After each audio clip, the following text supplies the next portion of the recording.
Morning students, कैसे हैं आप सब। उम्मीद करती हूँ आप लोग अच्छे होंगे। आज आपकी वर्कशीट नंबर 9 आई है, इसे अच्छे से लेबल कर लीजिए। डेट, क्लास, अपना नाम, अपने टीचर का नाम लिख लीजिए। आज हम लोग पढ़ने वाले हैं इकोसिस्टम के बारे में, यानी पारिक तंत्र।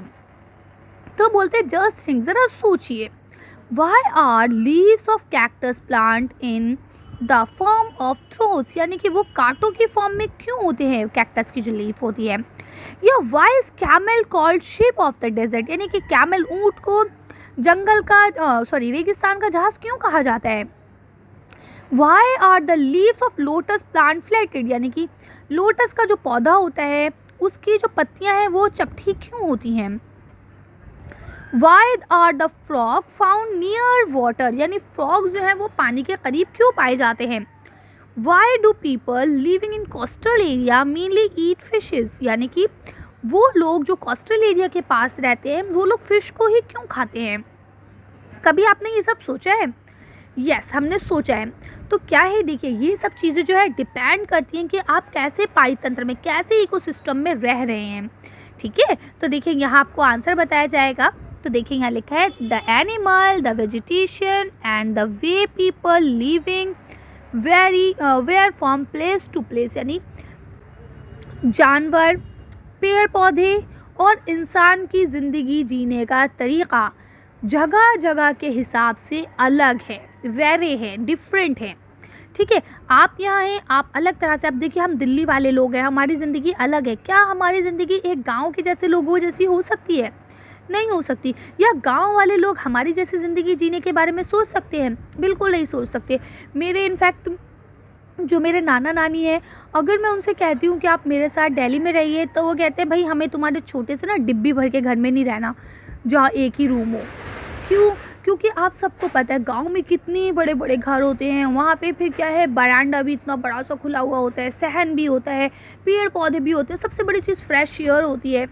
हर चीज़ वहाँ फ्रेश होती है ना। यहाँ कितना पॉल्यूशन है, कितना सब कुछ है। तो वो मेरे नाना नानी तो कहते हैं कि आपको अगर मुझसे मिलना है ना तो आप मेरे घर आओ, मैं आपके घर नहीं आऊँगा। क्यों? क्योंकि मैं नहीं रह सकता दिल्ली में।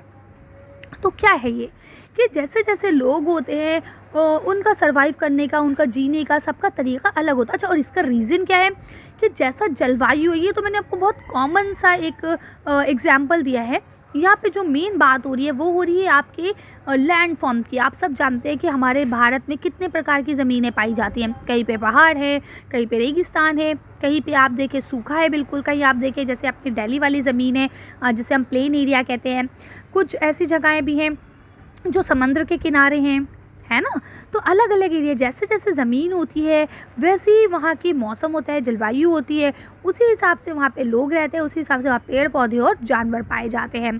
ठीक है, अब यहाँ लिखा all plants, animals and human beings depend on their immediate surrounding, यानी कि ये आपस में एक दूसरे के ऊपर डिपेंड होते हैं। Often they are also interdependent on each other, और एक साथ एक बात ये भी है कि ये आपस में एक दूसरे के ऊपर भी निर्भर होते हैं।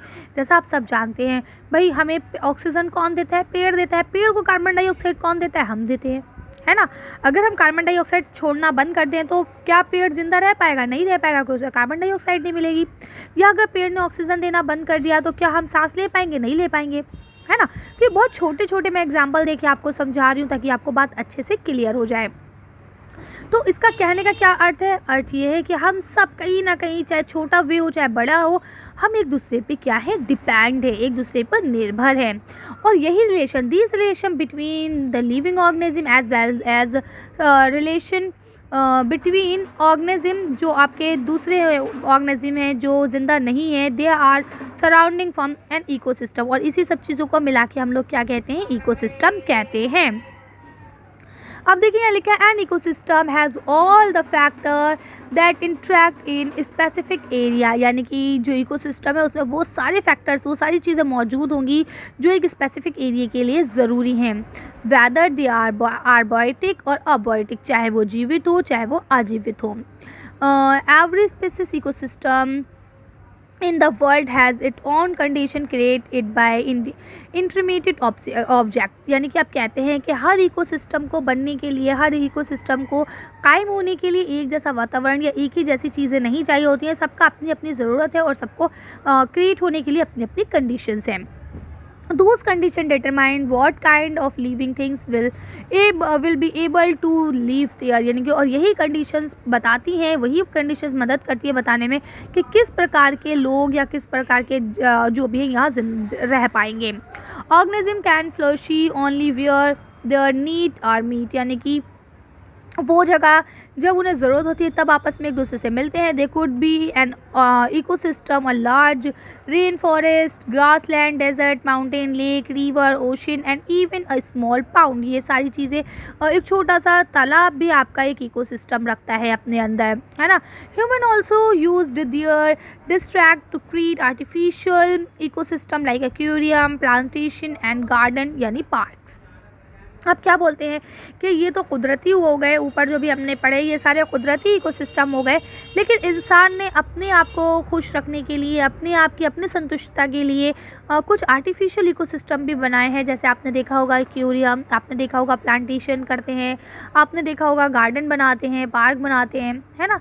तो यार देखिए यहाँ आपको ये जो ऊपर दिया गया ये एक पाउंड का इकोसिस्टम दिया गया जिसमें आपको सब कुछ मिलता है। आगे देखिए लिखा है ecosystem, it is a system formed by the interaction of all living organism with each other and with the physical and chemical factors of the environment in which they live, all linked by transfer of energy and material।